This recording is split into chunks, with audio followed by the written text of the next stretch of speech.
All right, coming up on the show, we're still looking at the stars of last week's sighting of a meteor fragment burning up through the atmosphere. We're going to examine more about what this was and could there be more on the way. We'll talk about it coming up. Also, we're nearing the end of the Sean Combs sex trafficking trial. We're going to bring in a legal expert to figure out how the jury might decide this case.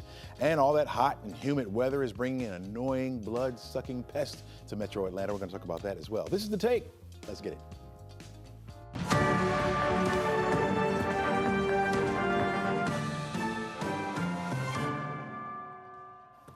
Hello and welcome. I'm Chesley McNeil, and this is The Take, where we go above and beyond the headlines and we look at the why and how stories are impacting you and your community. We invite the experts in to share the how and why of what they know, right? They're the experts, and so they give their take as well on today's top stories, and we try to have just a little bit of fun as well. All right, this past week, the U.S. Supreme Court handed down several key decisions which are likely to reshape legal fights well beyond this term. The court ruled that federal district courts cannot issue nationwide injunctions unless necessary to fulfill projects and parties involved. The latest, this limits the power of lower courts to block federal policies across the country. Another ruling allows states to cut off Medicaid funding for reproductive health providers, even if those providers deliver no abortion services. The justice also decided that parents have a constitutional right to opt their children out of lessons involving LGBTQ storybooks if those materials conflict with sincerity held by religious beliefs. All right, joining us now is John Acedo. He is the professor at Emory University School of Law. Welcome to the show, my friend. Thank you so much for having me. All right, welcome back, I should say. You've been on the show a couple of times. You're a friend of the show now. All right, all these rulings were a 6-3 split. How does this reinforce the perceived firm ideology split between the justices? It most certainly is showing a fractured court here with our 6 conservative justices lumping together. It's interesting in the lower profile cases, or ones perhaps that are less culturally significant, we tend to see much more mixing of the justices. All right, so the big ruling on the injunctions is it's backed by executive orders by President Trump. How do you feel about that? How does that strengthen the president's position? It certainly will make it much more difficult for any opponents of President Trump's policies to challenge his actions. It's going to require now a nationwide effort. We can imagine something birthright citizenship that's very established law, that the 14th Amendment covers it. Nevertheless, to challenge it or to stop it and have an injunction, you're now going to need to file in almost every district court in the country, which is just a monumental fee and task. On Medicaid, right, the providers, how does this give the state lawmakers clearly legal grounds to exclude such providers such as public health funding? This is really going to be interesting to see it play out in the coming months and years. On the one hand, it gives states tremendous coercive power over healthcare providers, especially large conglomerates that operate many different services to end that reproductive services, even though they're not providing abortions. At the same time, it's going to also be interesting that constituents may start to push back as they see their health services curtailed. That's something, especially in rural areas, to have a healthcare provider anywhere close by is becoming more and more difficult as our shortage of doctors increases. All right, finally, parents may opt out of the LGBTQ theme lesson based on religious grounds. How do you see this ruling impacting education right here in Georgia? This is going to be interesting to watch. Had they decided on the rights of parents to upbringing of their children, it would have been much more in line with previous case law. Instead, they used the First Amendment religious freedom, which will now open up the ability of parents to challenge almost any aspect of public schooling that they dislike on religious grounds. So I think this one has the potential to upend our public education system. So based on this particular ruling, you're saying anything that a certain religious group doesn't like, they can kind of, take it away from their children. That seems to be where the court is going.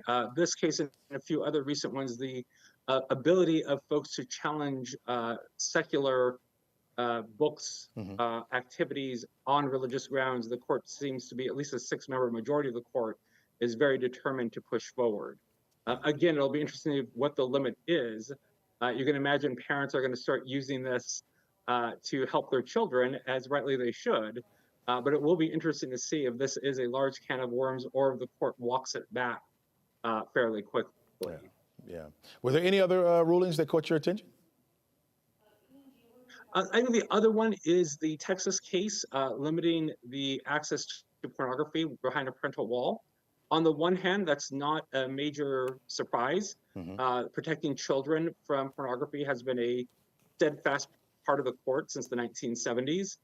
On the flip side, that it's going to give an outsized power to a state like Texas to dictate to providers what their websites look like and what verification software they put in place will be slightly interesting going forward. It'll also be to see if this is re-challenged on commerce grounds, which they did not raise in this current case. They relied on First Amendment free speech. What's upcoming for the Supreme Court? Any upcoming cases that we need to know about? I think the big one to keep an eye on is the 14th Amendment case is not done. That was never decided on the merits. It's been sent back to the district court. The Supreme Court paused it for 30 days to allow other cases to be filed in other district courts. So that is something to watch. I would be surprised if it wasn't back on the docket come October. Yeah. Okay. All right. We'll be waiting to hear. John Acevedo, thanks so much for joining us, and thanks so much for your insight this morning. Thank you for having me. All right. Let's take a look at our 7-day outlook, folks. More of the same, rinse and repeat. Really, it's what we're doing here. You're looking at temperatures getting up to close to 90 degrees for an afternoon high temperature today. We'll be looking at, once you factor in humidity, it's going to feel like the low 90s out there. Scattered thunderstorms will start to pop up as we head into the afternoon. Looking at some of those on the heavy side as far as the rainfall goes. It's going to lead to some localized flooding in the forecast area. Tomorrow, a little better chance for that rain coming our way, 50% chance. Got a front that's going to make its way into the area, and it shows signs of drying, which is good news. Some models even showing that Wednesday will be drier than what I have here on the 7-day. Right now, I'm giving it a 30% chance, which is low. That could drop a little bit more. Thursday, Friday will be dry. 4th of July, look at that. As we dry it out, those temperatures will be warming up. We'll get a little bit more in the way of sunshine, of course. 92 on Thursday, 93 degrees on Friday. Saturday, Sunday was at the moisture creeping back in, and so we'll see an increased chance for the showers, 20 to 30% chance both Saturday and Sunday, with temperatures remaining in the low 90s. You're watching The Take, and we're back right after this. Welcome back to the show. The showdown in Congress over the so-called Big Beautiful Bill continues today. Joining us now is NBC Washington correspondent Alice Barr. And Alice, the debate has been underway at the Senate for a while now, but it sounds like it may be going on for a while. Walk us through the process here. Yeah, so right now, Chesley, we are seeing the top Democrat in the Senate, Chuck Schumer, who's up at the podium. And we've just begun a new round, a new salvo in the debate over this bill. What started now is a process called Voterama, where any individual senator can enter as many amendments to the bill as he or she chooses. And it's a process of getting everybody's voices involved before a final vote. It also, for Democrats, can be a means of trying to slow this down, which is really all they have at their disposal right now, because they don't have the votes to fully block it unless Republicans decide that they don't want this to move ahead. I was just listening into Senator Schumer, and he's talking about that this is a moment, he says, for Republicans to choose between the American people or to bow down to President Trump and to billionaires, as he put it. He has been arguing, amongst other Democrats, that the bill steals health care to pay for tax breaks for billionaires. So we're going to hear a lot of that kind of statement from Democrats. Republicans are also going to stand up and, speak positively, certainly, but also we are expecting there are going to be amendments introduced from Republican senators as well. We've heard Republican Susan Collins saying that she is leaning against final passage without substantial revisions. There are some changes that she wants to see made. Senator Josh Hawley of Missouri, has also said he wants to see some more changes made to protect Medicaid, the cuts to Medicaid being a really central part of what is dividing many people in the Senate over this. So you talk about those Republicans voicing their disapproval over the bill, and it's leading to a bit of a shakeup here for next year's midterms. Right. So the one senator who has taken maybe the biggest stand here, Republican side, is Thom Tillis of North Carolina. He came out and voted against even a procedural vote on Saturday. He and Rand Paul of Kentucky were the only two Republicans who voted against that vote that actually just moved forward to even have the debate to get to this point. And he spoke, Tillis did, very forcefully against the Medicaid cuts. He said, you know, am I supposed to basically go along with what President Trump says, or am I supposed to go with my constituents? And what am I supposed to tell them when their Medicaid coverage gets yanked away? He said there's some 600,000 in his state that would be losing Medicaid coverage under this proposal. So he voted it down. And then he got a lot of scathing criticism from President Trump. That vote was on Saturday. And by Sunday, he came out and said that he is not going to run for re-election in North Carolina. And he was asked whether there's room in the GOP to disagree with President Trump, and said, quote, if you have the courage to, and if you don't, there isn't. So that's one example of somebody who forcefully stood against this bill that essentially funds the entire domestic policy agenda for President Trump. So it's important, and it's difficult for Republicans to oppose it right now, and we're seeing the cost of that for Tom Tillis.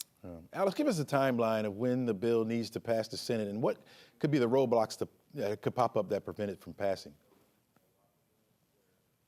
So President Trump has said he wants it on his desk by the 4th of July. That's Friday.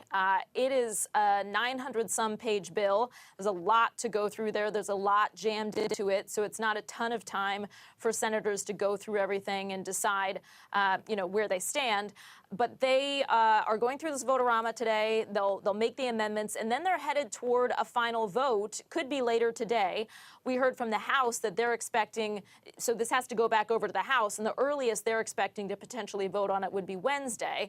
The House will take whatever revisions the Senate comes up with after this process today, and then the House will have to take another look at the bill. They approved their own version first. The Senate changed things already. It's going to change more today. It tosses back over to the House. Then they have to decide where they stand with it and whether it's going to get to the president's desk, in fact, by the end of this week. Chesley. All right, Alice, really appreciate your insight. Thanks so much for joining us. All right, folks, plenty more stories for you coming up. Plus, many are reporting seeing a fireball in the sky not long ago. We're going to talk to the Telus Museum about how rare it is to see that sight coming up. Well, welcome back to the show. There's still plenty of buzz from last Thursday's streak of fire across the afternoon sky. It wasn't a bird, wasn't a plane, not even Superman or Superwoman, but NASA confirmed this as a fragment of an asteroid, roughly 3 feet wide, weighing about, a little more than a ton. Days later, there's still plenty of questions about it surrounding this cosmic event. So we decided to bring in our friends from the Telus Museum. Here is Carissa Zdanke, astronomy program manager at the Telus Museum in Cartersville. Welcome to the show. Thank you for having me. All right. Carissa, tell us how rare it is to see a fireball in broad daylight over such a populated area in Metro Atlanta. That in itself is actually pretty rare, I would say. While meteors themselves are not during the day, they're usually not bright enough, and it's just not big enough, and especially for one that so many people saw. It's a pretty special occurrence. All right, so NASA says the fireball released energy of about 20 to 30 tons of dynamite. In layman's terms, break that down for us. What does that mean? So pretty much, like, for example, they also say that the meteor was going 30,000 miles per hour. That's about 40 times the speed of sound. So just when it hit that atmosphere, all that friction made it burn up. It actually burst into a lot of pieces to spread around the Atlanta area. That's why there's a lot of still meteorite hunters out there right now looking for fragments. So just all that energy as it entered the atmosphere. Some say that finding those fragments is considered lucky. We did hear of a home being struck in Henry County where it put a hole in the roof. Fortunately, no one was hurt by that, but they are saying that consider the house lucky because it got hit by one of these fragments. Talk to us about it. Oh yeah, I mean, it's like finding a needle in the haystack, having to find a piece that could potentially be this big or, even smaller, just in all of that land space. I mean, it's luck and skill. I don't know if I could track a piece down. Wow. We've heard reports of a second fireball just hours earlier over the Carolinas. Could this have been more activity from the same source or a different source? Sorry, you said a different one that was seen over the Carolinas? Over the Carolinas, yeah, about an hour earlier. I would say, I mean, it could be a different one. It could have been a part of the same. My first guess when I had heard about it was that it was part of a daytime meteor shower called the Beta Taurids that actually peaked the day before on Thursday. I know there's not really a good way to prove it, but it could just be that the timing worked out on that one. So it is possible that it could be part of that daytime shower, or it could just be a chance meteor that we passed that entered our atmosphere. Yeah, we know it as rocks or whatever enter into our atmosphere, they begin to burn up. Is there some lead time and warning people that this will happen? So there's lead time when it is due to a shower, but especially depending on the size. The people who do this for a living that look for meteoroids in space, they would definitely know about it, and they would be able to alert people if it was something particularly spectacular or something that could be an issue. But for the most part, a lot of the time they're really small, so it's not really something they do tend to burn up. What is it made of? Are these just like rocks, like regular rocks on the earth? How would you find one, right? If you were to stumble upon one, how would you know the difference? Is it made up of a different material? Yeah, so there's three main types of meteorites. There's stony iron, and iron. So it's kind of self-explanatory what that's made out of. So iron and kind of this stone material. But they do look different from regular rocks. They do have something called a fusion crust, which is literally the rock like melting as it enters the atmosphere. So they will look different than other things that you can find, and a lot of the time people will actually mistake other rocks that they find for meteorites. Okay, all right, Carissa. I mean, anytime soon, another one coming that you know of? Well, the next big event to see meteors is the Perseids, which actually peak on August 12th, and it's known to be one of the most spectacular meteor showers of the year. So if this has excited anybody and you want to try to see more, definitely stay up late August 12th, and you'll probably see some more fireballs. Gotcha. Carissa, thanks so much for joining us. Really appreciate your insight on this matter. Thank you. All right, take care. Don't go anywhere, folks. We got plenty more stories for you. This is The Take. We're back right after this. Welcome back to the show. Late last night, Canadian officials said the trade talks with the United States are now back on after that nation pulled back on its plan to tax American technology firms. Here now is friend of the show, financial expert Andrew Poulos. Andrew, welcome to the show. Good morning, Chesley. All right. What kind of message does Canada's retreat on the digital tax send to other countries considering similar measures against the United States tech giants? Yeah, it's interesting that it only took about 48 hours since the episode happened on Friday where President Trump pulled back on trade negotiations. So it looks like Canada and the U.S. are going to get back to the table today or this week and start negotiations. I think President Trump's going to stay pretty firm on supporting U.S. companies where they'd be taxed on this digital tax services. And ultimately, I just think that President Trump's taken a hard line, as he probably should, so other countries will know that they just can't step up to the table and try to create the same type of tax against U.S. companies. Speaking of which, even with that tax off the table, we're still talking about a tariff-heavy environment. How much damage does this do to the current U.S.-Canadian trade barriers? I think this will soften up, right? Once they get back to the table, if all else can be figured out as far as trade and tariffs, I think this will blow over. I just don't see. I think maybe Canada was trying to use this as some sort of negotiating tactic. Probably didn't expect that President Trump would shut down the meeting on Friday afternoon and walk away from it. So I think they realized that he's serious. He's not backing down. They got to reconvene, re-engage, get back to the table, and try to figure out some sort of happy medium before. As we know, President Trump would likely slap some 150% tariffs on them potentially, just like he did China initially to get them back to the table. Yeah. Canada is Georgia's number one exporter and partner. Does it have any impacts here in Georgia at all? I don't think the digital services tax is really going to come to fruition at the end of the day. I think President Trump just going to stay firm to protect companies. I mean, we're talking about companies like Amazon, Meta, Uber, Apple, right? We're big multinational companies that don't have a presence there. So I just think that, unless there's no other option, I just don't see that coming to fruition for Canada, which so everyone here in Georgia and just across the country pretty much, I don't think we'll see any sort of impact on this digital services tax at the moment. Yeah, we hear the president pushing his wins. Are there any other countries that's pushing the same thing, pushing wins in this battle? Yeah, I mean, look, there's other countries that have digital services tax, The UK, Italy, France, for example, Spain, I believe, has one. But again, here, Canada is our largest trading partner, right? And so this is just a tug of war between who gets what they want. This digital services tax is not something that the Canadian government just pulled on us the other day. They actually passed it into law back in 2019. And so it was set to go into effect in 2022. Other countries came to the table to Canada and said, hey, let's figure out a way for all of us to join in and have the same sort of tax across the board. Of course, those other countries never figured anything out. So Canada is now coming around and saying, hey, you know what, we're back to ourselves. We're going to basically assess this 3% digital services tax. And they pulled that. It must have been something they pulled at the table on Friday at the 11th hour, because I think that probably is what caught President Trump and blindsided him, which probably fueled the reaction for him to walk away, him and his administration to walk away from the table and force Canada's hand to come back to the table now. Andrew, let's say the Canadian talks fail, or it just comes to, it ceases, right? What's the fallout? I think the fallout's definitely going to be that the Trump administration is going to levy some heavy tariffs on Canada, which ultimately means that the people here in this country are going to feel the effect of higher tariffs. You know, I don't know that as of last night when this all transpired, I believe they've given a deadline now of July 21st, about approximately 3 weeks for the two countries to sit down and figure things out.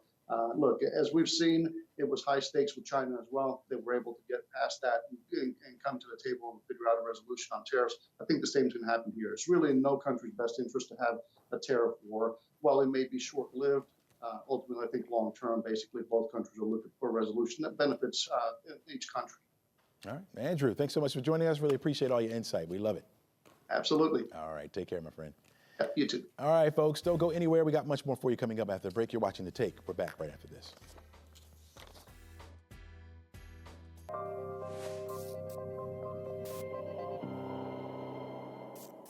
All right, you're taking a look at Mercedes-Benz Stadium right there on your screen, where a little less than a year from now, the World Cup will kick off right here in Atlanta. We're talking about 8 matches in all, including one of the semifinals. Next year's World Cup is expected to be a big win for the city of Atlanta, with tens of thousands of tourists coming right here into town. That's putting pressure on city leaders to finally figure out how to enforce rules around 10,000 or so short-term rentals. 11Alive investigator, senior investigator Rebecca Lindstrom joins us now. And Rebecca, you're hearing from some residents who are tired of all these public hearings. They want to vote. That's absolutely right. I mean, the city has been discussing this since 2019. I mean, so we're talking about 6 years, and they have put out, like in 2019, they passed the rules on party houses. Then in 2022, the city did pass rules around some of the requirements, the enforcement of it, but then just within days of that enforcement supposedly supposed to go into effect, the city said, no, we're not going to do that. There were some threats of lawsuits, and so they kind of left the laws in the books, but they openly admitted that they were not going to enforce them. And since then, there's just been more short-term rentals, and a lot of residents and even the business owners are like, we don't know what the rules are. So what are the rules that are not being enforced? Right now, so the rules that exist on the books that are not being enforced, you have to be an Atlanta resident to operate what they would call actually an STR, short-term rental, STR. You can only have 2 of them in the city, and you have to pay an annual license as well as make sure that taxes are being paid on the property, sort of like the hotel tax. So that kind of levels the playing field with the hotels. But again, residents are like, what are you doing for us? Now you're collecting the tax money, but you're not doing anything to protect the residents who are being impacted by this. Right. Is there any plan that the city seems to be leaning toward now? Not really. I mean, that's been kind of the frustration because they have been having a lot of public hearings since 2022. And people have been coming out, they've been speaking, sharing concerns on all sides of this issue, but we're really just seeing ordinances that never actually seem to come up for a vote. And I talked with the city council president about why this is just so difficult to get across the finish line. Here's what he had to say. I think there are 3 kinds of STRs that we're trying to make a policy that fit all 3. One is an owner who may have an in-law suite in the back that they rent out. One is somebody who may have 2 or 3 properties. Maybe their next door house got sold and they bought it, and that's a very small kind of property portfolio. And then you have those that have dozens of properties, and they're primarily maybe catering to the film and TV industry, or maybe just running a medium-sized business. There are different kinds of requirements around each of those three. Yeah, have any cities set rules around these types of rentals? Absolutely, which only adds to the frustration and confusion from residents as to why Atlanta can't seem to do it. Cities like LA, Chicago, New York. I know I rented a place in New York several years ago when my family was up there. And then when I heard that New York had passed these rules, I was like, wait a minute, you've got to be, something's got to be wrong here. So I went back on one of these platforms and I looked, and sure enough, now it sort of says rent a room and share it with Joe. So in New York, you can only have an STR if you are renting essentially a room out of your house. No freestanding apartments, things like that are accessible. Why does the city think the World Cup will change anything? I'm not really sure because, again, there is no vote scheduled. But when I talked with the council president, he said, I think it is the World Cup that's going to make us finally push this to the finish line. I think that this is going to put the pressure on the city to get something done. But quite frankly, even if they were to pass a vote or have a vote now and pass rules, I'm not quite sure what impact it would have, because businesses have been pretty insistent that you need to grandfather in all of the existing ones. And I can tell you, Airbnb already advertising and families already booking for that big event here in Atlanta. Yeah, it's going to be really a real big event. We're going to stay on top of this. We'll get the latest from you as we go along, of course.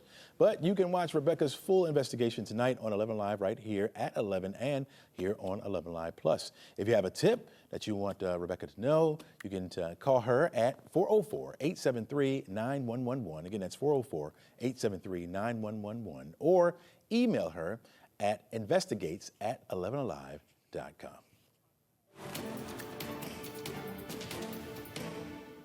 All right, after 7 weeks of intense testimony, a jury of 8 men and 4 women will begin deliberations in the Sean Combs sex trafficking trial. In all, 34 witnesses testified for the prosecution, headlined by 2 of Combs' former girlfriends. Last week, both sides delivered their final arguments, and Combs did not present testimony or any witnesses at all. Here now with more. You've been combing this case, been telling us all about it. Daryl Cohen, lawyer right here in Atlanta. Welcome back to the show, my friend. You've been giving us great insight on this, and now it's coming to the end here. Are you still in the same position you were at the beginning? More so than then, more so now than then. It's a case where who cares, says the defense. So what, says the defense. Nobody was coerced, says the defense. We are not guilty of any crime or crimes, says the defense. That is completely different from what the prosecution has shown. We start with a video of Sean Puff Daddy Combs beating Cassie by the elevator. That is indelibly etched into the minds of the jurors. Then witness after witness after witness testified as to what he did and why they did what they did, because they were afraid of it. The defense, as I mentioned early on, would be, so what? It's Hollywood. We didn't hurt anybody. We didn't coerce anybody. Well, that is contrary to what the evidence is that was presented by the prosecution. It will depend. There may be jurors who say, so what? It's Hollywood. Who cares? It's nothing but a soap opera from Hollywood. That's what they do. So is that Other the big jurors would likely say, look what horrible things that he did and happened as a result of him. We're going to find him guilty. I can't get into the minds of jurors. There are always rogue jurors that think in a way that's different from everyone else. But my guess, I can't tell you it's educated yet, but my guess, my thoughts based upon the evidence from the prosecution and the lack of testimony or evidence from the defense is they will find him guilty, and he may very well spend the rest of his life in prison. We'll see. You think that's the battle in the jury room right now? That's going to be the battle, whether or not it was, hey, this is Hollywood, this is what is done, and then those that have that tape in their minds, that's going to be the battle? In my view, yes, because there was no evidence presented by the defense. There wasn't even a character witness put up that said, hey, he's a good guy, this didn't happen. So now it becomes a question of the credibility of the witnesses from the prosecution and whether or not they are credible and whether or not their credibility is enough to show that what he is charged with, he is guilty of, and as a result, they should find him guilty. I think I wouldn't be at all surprised if there isn't a juror or two who holds out, but I would be surprised if they don't find him guilty and convict him, at least of many of the crimes. Given all this evidence and things like that, was it smart for the defense not to put up anybody? I think when you have nothing to do, you do nothing. If they would have put on anyone who would say, yes, I was there, but it was no big deal, that person, whoever he or she was subject to cross-examination and made to look foolish. So I think the defense did what they could with what they had, and they didn't have a lot. So they're just trying to put a different spin on it. If he's going to be convicted, political race where I have no chance, but my only chance is to say I have no chance. Maybe I'll come through, maybe I won't. Daryl, if he will. If Combs is convicted, what kind of sentence does he face realistically? Depending on what he is convicted of, he is looking at the rest of his life in prison. But even should he not receive a life sentence, you would serve in the federal system. You serve 85% of your time. There is no parole. So, excuse me, there's parole, but there's no early time. There's no way for him to get out of serving at least 85% of his time. That's the way it is. And there's no appeal to that. There's no, hey, he's a good guy, he should get out on parole. There is no parole. It doesn't exist. 85%, and then go to a halfway house. But look at his age. Yeah. And look what he would be then if he is convicted, and if he is sentenced, as I think he will be. All right. So, and this sends a message, Jesse. It sends a message to the rest of the world. If he is convicted, then they say this type of actions, these actions are not acceptable, and it shouldn't happen anywhere. If, on the other hand, he's acquitted, it's a wide open book for anybody, whether it's the record business or the film business, television business, to do what they want, how they want to do it. I don't see him being acquitted. I just don't. At the best for him, a mistrial with one or two jurors saying, I can't or won't convict him. Gotcha. Attorney Darrell Cohen, thanks so much for all your insight. We're going to have you back, man. A ruling could come down at any moment, so we'll have you back on and kind of break it all down for us. Really appreciate your insight. Take care, my friend. Thank you. Take care. All right, folks, don't go anywhere. You're watching The Take. We'll be back right after this. Well, a potential TikTok takeover could be happening in the coming days. CNN's Sabeel Marcellus joins us now from the NASDAQ market site in New York City. And good morning, Sabeel. Now, President Trump is teasing out that there could be a buyer, but not saying who it is.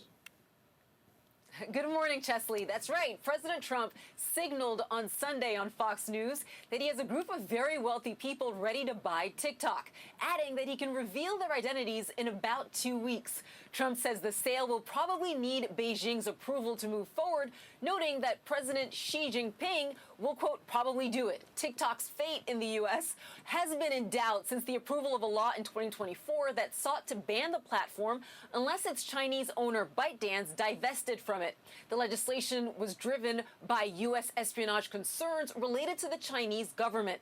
Earlier this month, Trump extended the deadline for ByteDance to divest from the platform's U.S. business for a third time to September 17th.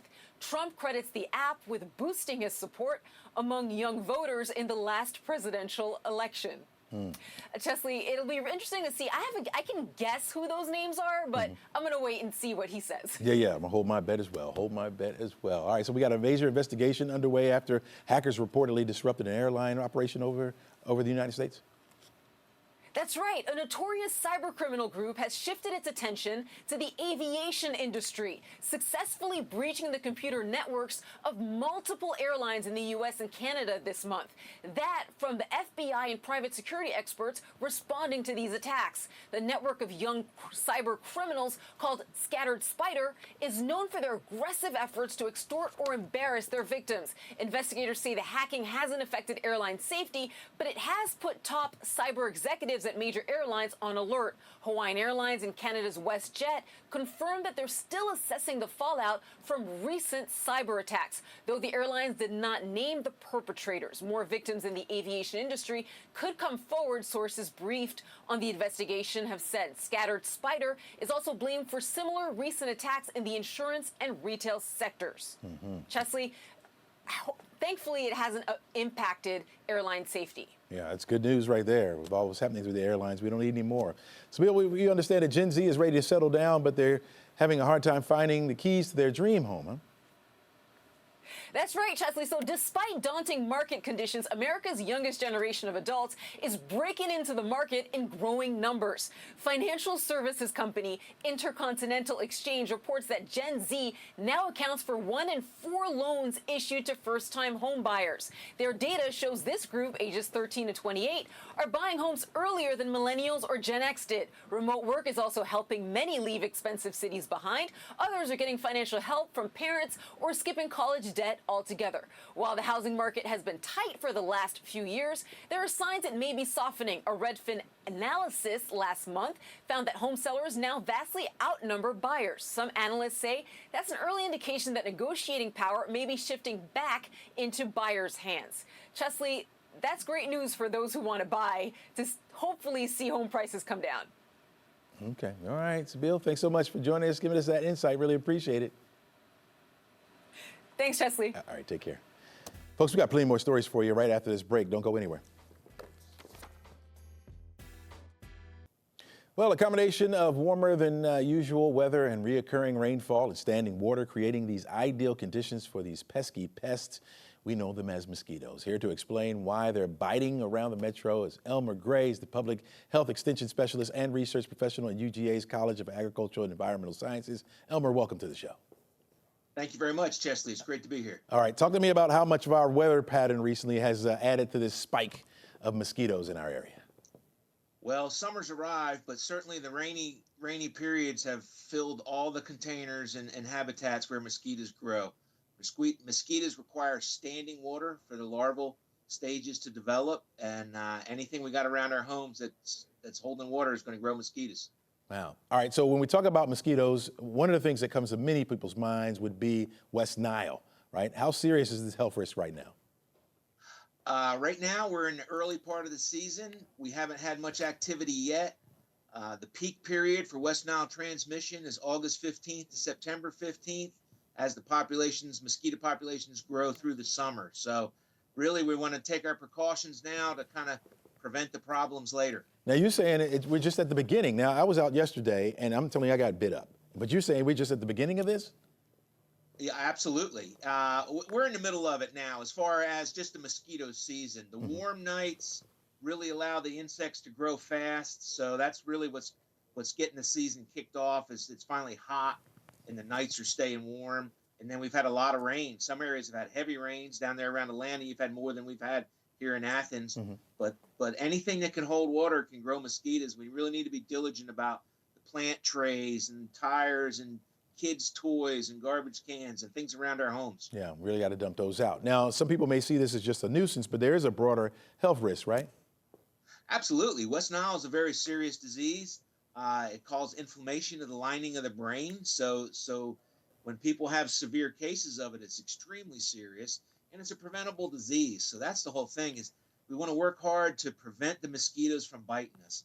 Light-colored, loose-fitting clothing is very good. It makes us less attractive in the environment. And then EPA-approved repellents work great, and we want to use them according to the label instructions. So we got to take this seriously. Are there any other illnesses that can be around mosquito bites? Well, of course, worldwide, malaria is the biggest problem. Dengue is another virus in Central America, South America that's kind of on the rise. So there's other mosquito-borne diseases. People bring these diseases into the United States from travel, pick up the pathogens when they're out and come home with them. We've been fortunate not to have too much localized activity. Our standard of living, the fact that we have running water is really important to prevent mosquito, and it reduces the habitats that mosquitoes can develop. Do the candelabras work? Do those things that you light up and you put around your backyard or put around your tent? Do they work? Some of them are better than others. I'm not going to name any products, but Gotcha. the products that are sold in your feed and seed and home and gardens that put off a vapor, insecticide vapor, are very effective. If the mosquitoes are bad, they can be very helpful. The old citronella candles that we used to talk about using, not as much. They require still areas. If there's a much of a breeze, it's going to carry those smoke and scents away that have repellent properties. That makes sense. Are there different types of mosquitoes? Oh, absolutely. There's 63 species that we know of in Georgia. So what we have here in the upstate are not the exact same ones that they have along the coast. They have salt marsh mosquitoes, much more of a problem in coastal areas along the salt marshes. Chatham County or Savannah is our most developed mosquito control district. Wow. Okay. So stay from those areas when it comes to the summertime, I guess, right? Absolutely. Yeah, absolutely. Along the coast is really, and that goes from Massachusetts around Florida, Texas. The coastal areas have much more larval habitats where the mosquitoes can develop and can be quite problematic. Is it a myth that fans will work because they're so light insects? Does fans help to blow them away? Is that a myth or is that true? No, fans are good actually, and that's certainly a box fan on the porch. If you don't want to use any insect repellents, a box fan is going to be very helpful. It's going to make you feel better too from the cooling process. But fans help. Your repellents, light-colored, loose-fitting clothes. Doing everything we can. You really want to be diligent about this standing water thing. I can't say it enough. Where the water drains, the downspouts from our gutters can be problems. So there's a lot of stuff that people can do, particularly here in the upstate. We grow most of our own mosquitoes in our yards and neighborhoods here in the upstate. Hey, could you give me one or a particular repellent that works better than the other, or what should I be looking for? Well, the active ingredient DEET is still kind of the gold standard, but there's other things. Oil of lemon eucalyptus. If people want to use a botanical product, that's very good, but it's only approved for children as young as 3 years of age, whereas DEET is approved for children as young as 2 months. And most of the other repellents are as well, so you need to read the fine print on the repellents, but low concentrations, you're going out for fireworks, you're only going to be out for an hour or two. A light concentration, 7% is pretty common. If you're going to be fishing and out all day, deep woods off or something with a higher concentration to last longer. Got it. Elmer Gray, thanks so much for the insight, my friend. We really appreciate it. All right. Have a good 4th of July. All right, do the same. All right, folks, don't go anywhere. When we come back, my final take coming up. Hot and humid today, 89 degrees will be your afternoon high temperature. Scattered showers, thunderstorms will pop up during the afternoon. We'll see it again for Tuesday with a 50% chance, down to a 30% chance on Wednesday, then drying out for the end of the week, especially the 4th of July. And 93 degrees will be the high temperature, but at least we don't have to worry about any raindrops. Over the weekend, it will begin to increase. All right, before we go, my final take. As you're getting ready for the AJC Peachtree Road Race this week, a new study suggests that milk will hydrate you better than water. Researchers from the Scotland's St. Andrews University have compared several drinks and found that milk is the best option. They say it's because milk has sugar and fat and proteins that all help slow down the fluid from leaving your stomach, that kind of thing, keeps you hydrated over a long period of time. Also, sodium acts as a sponge and holds the water in. Well, folks, I'm not buying it. Water and milk have been around for a long time, and we're just now figuring this out. Water has been the safest drink to help you prevent from heat and illness. Plus, your body is made of mostly water. Why would you replace it with what you lose through sweat? With milk. Don't get me wrong, milk certainly has a place in our society for like cereal. But when it comes to replenishing your body, water is the way to go, I think. I'm not a researcher, but take my advice for what it's worth. That's all we got for you today, folks. Have a great day. Try to encourage someone to drink some water and stay hydrated.